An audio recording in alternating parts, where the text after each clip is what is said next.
So what is going on, man? This is Kev from the cast. Here in the whip, posted before going to work. About to do a quick Knicks mock board that I have, like my top 5 prospects for the Knicks. I know we haven't dropped any or released any basketball related content, but for those of you that know me outside of the podcast, yeah, I know that I am a avid, avid NBA watcher, lover of the Knicks, despite all the hate that we get throughout the media. I'm talking to you, ESPN and Bleacher Report. But still, here I'm going to give you guys my top 5 prospects just completely off the cuffs. There's no script in front of me. There's no laptop, just coming straight off the dome, man.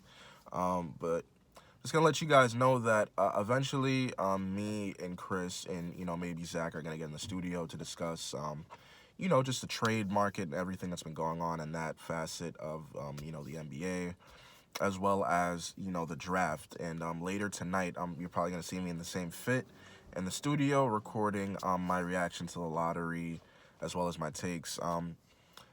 If there's one thing that I truly love about the NBA, it is the lottery. I don't know what it is about it. Maybe that my team isn't going to be playoff bound.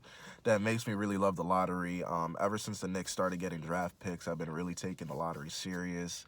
I've been watching a lot of a lot of guys like Rafael Barlow, Locked On Fantasy Basketball. Just a lot of the guys that have a lot of the knowledge when it comes to the draft. Yeah. So with no further ado, I'm gonna just get into my list.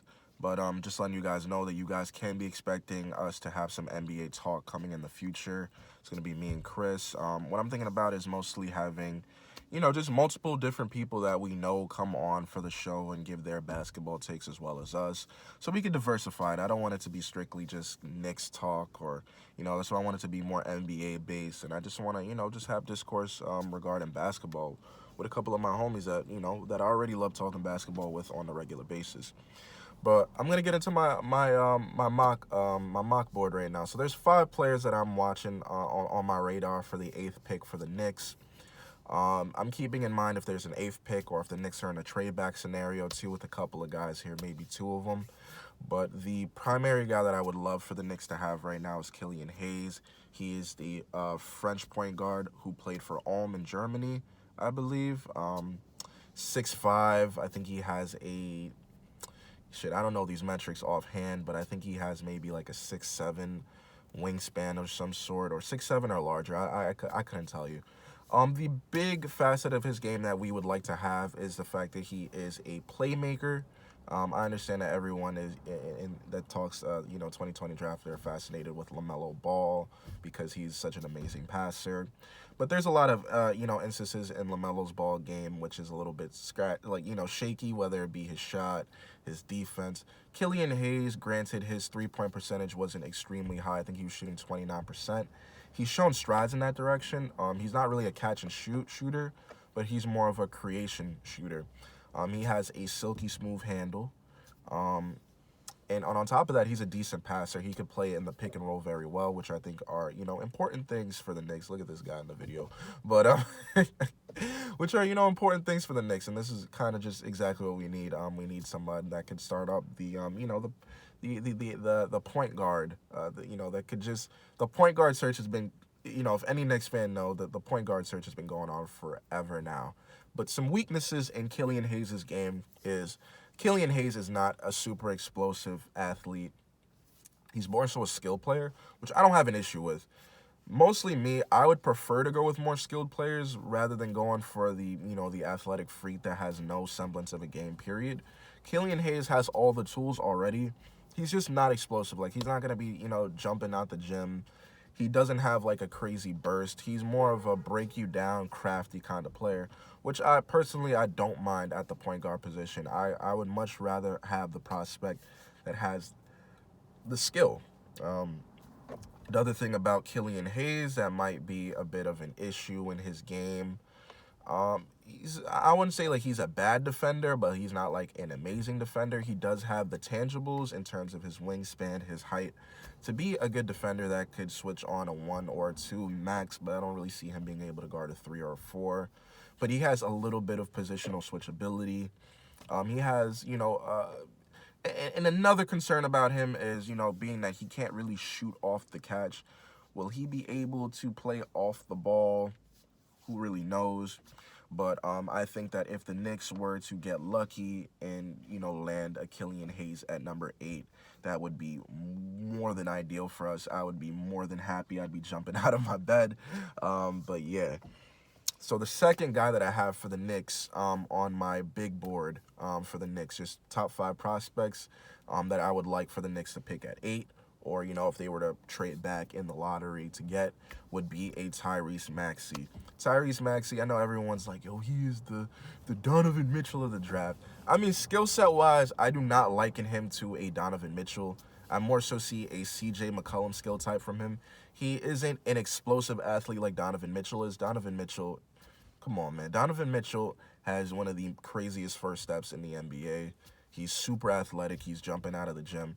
That's not Tyrese Maxey. Tyrese Maxey is more of a skill-based player, like I said with Killian Hayes, who has a lot of creation ability, whether it is taking it to the hole or whether it be, just, pulling up for a midi. His shooting percentages from 3 weren't too hot.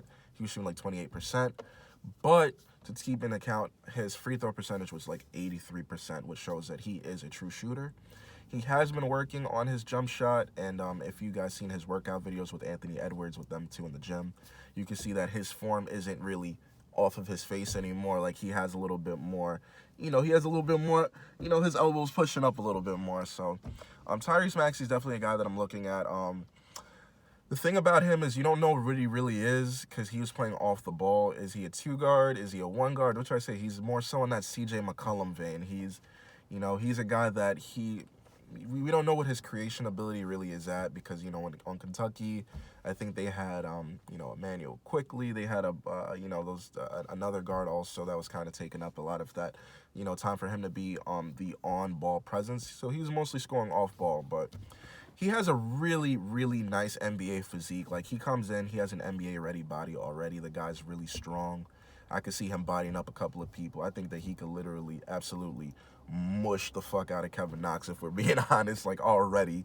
He has an NBA-ready body. He's big. He's a bit husky. And I like it. I think that he'll be able to switch on a 1 and 2, just like I said Killian Hayes could, depending on how much more stronger he can get. Because he is short. He is a 6'3", which isn't ideal for a 2 guard, which is what I kind of think he is. He's like a tweener. He's a combo guard. But I would love to have him, man. He seems like he's a gamer from what everyone has been saying about him. He's a really good locker room presence in Kentucky. The Kenny Payne in Kentucky, there's always going to be, there's going to be this one Kentucky guy that we're going to get because we have Kenny Payne in the staff. But, like, he would be a guy that I would really like to have. The issues with him is, like I said, you don't know what he really is. You don't know if he's a 1 or a 2, so that may be a fit issue in terms of having him next to RJ. And also, you would hope that his 3-point percentage could get a little bit better from the 28%. But like I said, I already believe that he's a better 3-point shooter than what his stats let on. Yeah. So next on my list is, I think, the safest choice for the Knicks to get, which is a Devin Vassell. Devin Vassell, everyone knows him. The guy's, I think he's 6'7", has a 6'9" wingspan. He is this year's Mikal Bridges of the draft, except he has a little bit more creation ability than a Mikal Bridges. He could, he can do a nice 1-2 dribble pull-up, but that's just about the extent of what he really has in terms of his tool bag. I've seen him do a nice, like, turnaround fadeaways, but it's nothing major. And in terms of his shot creation, a big issue with him is that he doesn't really put any pressure on the rim. I think he was shooting at max maybe like 2 free throws per game, which is kind of shitty, if we're being honest. We want people that could have the ability to shoot the ball, but also take it to the rim if necessary. Also, another critique about him is that his frame he's rather frail for his size. He's not that big of a guy, like, in terms of his physique. He isn't like a Tyrese Maxey.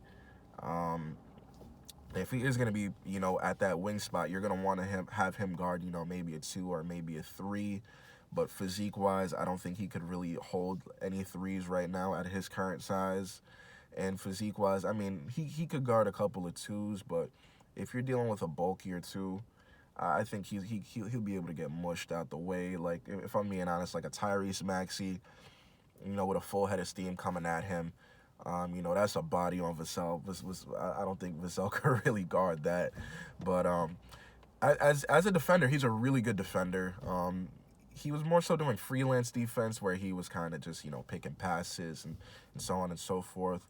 There's a lot to talk about in terms of his on-ball defense, but he is, like I said, he's a safe pick for the Knicks. Like if the Knicks walk out with Vassell, I ain't gonna be super hyped about it. But at the same time, I'm like, this is a guy that could fit. No matter what position that he's in, no matter if we consider him to be the starting two guard, if we consider him to be a bench rotation player, he'll be a solid asset to the team, a guy that can play defense. Once he does put on a bit more weight, you would hope that he could, take it to the rim a bit more. He'll be a better on-ball defender. Also, I'm not to shit on his defense at all. Don't get me wrong. Devin Vassell is one of the best, defensive prospects in this class. It would definitely be between him, Isaac Okoro, and the guy out of Arizona. I can't think of his name off top right now, but it's between those guys. I think Josh Green is his name from Arizona. He is one of the better defensive prospects. It's just with his frailness, you're a bit concerned in terms of being able to guard people one-on-one. But in terms of switch and NBA team defender and the willingness to play defense, he's definitely up there, which I think are the three facets of defense. It's obviously switchability, the willingness to play defense, and on top of that, being a help or a team defender as well. I think those are those are the three facets right there of defense of the modern NBA. But moving forward, the next choice that I have is a Kira Lewis at 4. Kira Lewis has the tools, if we're being honest right here. Kira Lewis, now that I think about it, I might have him a bit over Devin Vassell, if I'm being honest. I know that I have him 4th here, but Kira Lewis is a good prospect, man. Kira Lewis has the package in terms of speed, quickness. That he is. I don't want to, I hate doing these player comparisons. I know I did one with Tyrese Max. He's saying that he's C.J. McCollum-esque, but he is De'Aaron Fox-esque when it comes to speed. He a limited. I don't want to say like he's an amazing playmaker, but he's a limited playmaker. Also, another guy that has physique issues. He really needs to put on a couple more pounds in terms of what he's dominant at is taking it to the rim. And if you have a small physique and you're taking it to the rim constantly and you're getting fouled and whatnot, or you're dealing with a little bit bigger defenders and, everyone's a bit more bulkier in the NBA, you would hope that he puts on a little bit more mass, that he gets a little bit stronger. Some weight and conditioning would be really good for him. But something that I feel is vastly underrated with Kira is the fact that he literally has a jump shot already.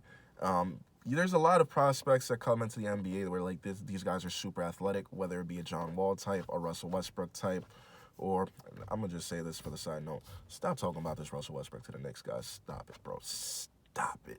But that's a talk for another day. We can talk about that when we do the Chris and Kev Talk Knicks show. But other than that, Kira Lewis has a jump shot, unlike a De'Aaron Fox. When he first stepped into the NBA, De'Aaron Fox shot was broke. But your boy Kira has a jump shot already. He is a serviceable 3-point shooter. I think he was shooting 36%. He has the speed that's needed. He has the ability to pass with either hand. I wouldn't say he's a super dynamic passer, but the things that he could do passing-wise, you got flashes from him. Another issue with him is his defense. Kira Lewis, if we're keeping it a bundle, if we're keeping it a stack, Kira Lewis could barely guard once in the league. We're going to see how that really goes with him. But in terms of an offensive prospect, somebody to, rear, I don't really see, if I'm being honest, I don't really see any of these guys that we have at 1 through 4 being guys that Tom Thibodeau would even want to start, considering, the fact that they're rookies. And, Tom Thibodeau doesn't like playing rookies, period. I don't really see him as a starting guy. I see that's a guy just like a Killian Hayes that you would groom to be the point guard of the future. You would want to get a guy in, fingers crossed, you just want to get a serviceable point guard in here that could hold the realm, just show the kid the ropes, man. And I don't mean Alfred Payton. You would hope like a Mike Conley guy would come in here that we could trade for, and then you would have, them groom a Kira or a Killian Hayes or, even a Tyrese Max if Tyrese Max proves to be a good on-ball guy that could, do a bit more playmaking that was let on in Kentucky. But my last prospect, he kind of crept in here. I'm still very shaky on him. It would definitely be an Obi Toppin. I'm shaky on this guy, man. Obi, he's a scary prospect to me. Defensively, Obi Toppin is a complete slouch on the defensive end. Has no switchability whatsoever. I could see ones cooking this guy. I could see twos cooking this guy. I could see threes cooking this guy. I could see fours cooking this guy. I could see fives definitely roasting this guy too. His legs. He has no lateral quickness whatsoever, and that lateral quickness plays into one of the, I think, the biggest facets of defense in the modern NBA is switchability. If you don't have the lateral quickness, people are gonna burn past you, bro. They're just gonna do it. He has no lateral quickness whatsoever, a lack of defensive awareness, and if we're being honest, it doesn't really seem like he values playing defense on that end. He's 23 years old, already coming into the draft. So, I was listening on my way over here. I think Jason Tatum is a day older than him, which is just to tell you everything you need to know already. He's an old prospect. He doesn't have defensive capabilities. He's scary. And another thing that worries me about an Obi Toppin, even though I've been warming up to the idea of saying, if we have Obi, he's a serviceable player. Another thing that really just worries me about him is, what the fuck is he? Is he a 4? Is he a 5? No one fucking knows. He can't guard 4s. He can't guard 5s. Offensively, his skill set based in, is relied upon him being around the basket. Does he have the post moves necessary to even be considered a 5? And, we want to bring Mitchell Robinson further along. I'm not like the rest of the Knicks fans that believe that Mitchell Robinson is, like top 5 centers in the league because he had a high field goal percentage last year. Mitchell Robinson is somebody that needs to be developed further. He's a very raw prospect. And having a not a Devin Vassell, a Obi Toppin that is going to be in the same spots as Mitch, who is a vertical lob threat, it's scary. If we got an Obi, and not to say that I was a fan of this move, and I know that CP3 is on the Suns. If we were to have an Obi and a Mitch, and then you would have a guy like CP3, I would be completely comfortable with it. I feel like they would find some way to become a mini, Lob City, like a fucking a great value Lob City at Dollar Tree Lob City at best. I would be a little bit more confident with that choice, but no CP3. Not that I really wanted CP3's massive contract here anyway. So I don't really fucking know, man. Obi is scary. Offensively, he could play pick and pop. Obi Toppin's going to put a lot of pressure on the rim. He's a force down there. The thing is, the guy was getting bodied by most college centers, so you don't really know if he's going to be able to mush center prospects out of the way that we would hope so. But he's a pick and pop threat. He could shoot it from the 3, so he could space it out. So that'll be a lot more floor spacing. That'll be somebody that I could see coming into this Knicks team. It could be the primary offensive option. I know a lot of people love RJ. RJ, I don't really see him as a primary. At best, I see him as a 2. Second option, possibly a 3rd, depending on how far along his jump shot comes. But yeah, Obi Toppin, he's scary, man. He has a lot of flags on him. He could be a good offensive prospect with the pressure that he puts on the rim, his pick and pop. And another understated skill set of Obi Toppin, which makes me a tad bit more comfortable in moving him up. Obi Toppin is actually a really good passer for a big, which is really important. And I know that Tom Thibodeau loves to have his bigs that can pass the ball, i.e. a Joakim Noah. He loves his guys like that. So Obi Toppin is a really good passer for his size. He's somebody that I could see, a cutting RJ. He would slip him a nice dish pass. He would be somebody that would have the offensive moving. I could see him even throwing lobs to Mitch. He's a good passer, but there's a lot of question marks. Some honorable mentions for people that I have that the Knicks could take, if they were to trade back. It would be an Aaron Nesmith. I'm not really super high on him. But if you could, trade the Celtics, the 8th pick, you get 14, I think, is it 26th and 30, and you get an Aaron Nesmith at 14. I ain't gonna hate on it. It's not bad. Having Aaron Nesmith play alongside an RJ. Aaron Nesmith is a bigger guy. I think that his shooting percentages are a bit inflated if we're keeping it a bundle, if we're keeping it a stack. But he's a good shooter. Another guy that I wouldn't mind if the Knicks got him along would be a Patrick Williams. If I'm keeping it honest, I put Obi in my top 5, but Patrick Williams, like, deep down in my soul, I would prefer to have Patrick Williams in my top 5 over Obi. Patrick Williams has a skill set. It's just the lack of switchability. One's burn him, two's burn him, three's burn him. He's more so like he could play against bigger guys. He doesn't have the lateral quickness despite, having a really good size. He does have the offensive potential to bang down low a little bit. He does have a semblance of a jump shot as well as he's a decent passer, which is crazy. If I'm being honest, with his skill set at his young age, if you have the right developmental staff alongside him, like i.e. a Woody, i.e. a Kenny Payne, and you were to bring a Patrick Williams along, at age 18, it would be really nice to see what you could do with him. But like I said, we just have to see in regards to that. But those are just my prospects that I think that the Knicks should take. I'm not really super high on most people. I would say Killian Hayes and Tyrese Max are the two guys that I'm the most high on out of this draft class coming up, out of position at 8. Killian Hayes is a guy that I could see going to Detroit, even though I've heard rumors of Patrick Williams being their choice. Tyrese Max is a guy I could see getting, later in the draft. But we just have to see what the Knicks do, man. Honestly, they have a lot of scouts that they've just hired. Walt Perrin. They have good guys there, so hopefully we can make a good choice. Hopefully the Knicks could be happy, even though the Knicks are going to boo no matter who they choose. They're going to boo whoever it is. They're going to say this person sucks no matter what. Usually if they get booed, it's a good sign that they're going to be a good player, if we're being honest. But, hopefully we get a good pick, man. I'm excited for the draft. There's new possibilities. Hopefully we land a good guy at 27. Hopefully we land a solid guy at 38. Hopefully, so I'm hoping. Like I said, honestly, as Knicks fans, we just got to be happy that we actually have draft picks. I remember coming up, I don't even remember being able to be excited for an upcoming draft because the Knicks just would have nobody, like, constantly. So we have 3 picks here. They're all good picks, and I could see Julius Randle being moved for a pick.